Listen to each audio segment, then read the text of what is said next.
Друштвото е најважно. Со добро друштво и добра забава нема потреба да се претерува. За мене тоа е глупост. Зошто би го ставал својот живот на ризик? А најважно од се, зошто би ставал тук живот на ризик? Размисли на последиците пред да направиш такво нешто. Или одбери еден од друштвото вечерта да не пие и да вози, или сите заедно одете со такси.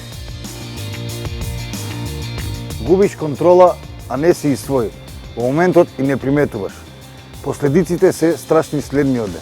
Често последиците од неодговорно конзумирање и се трагични.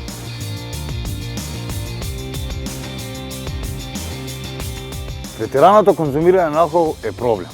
Очигледно тие што треба најмногу да бидат свесни за тоа, последни сознаваат. Овде голема улога имаат семејството, пријателите и другарите. Тие нас треба да не посочат дека прекумерното конзумирање на алкохол води во лош правец.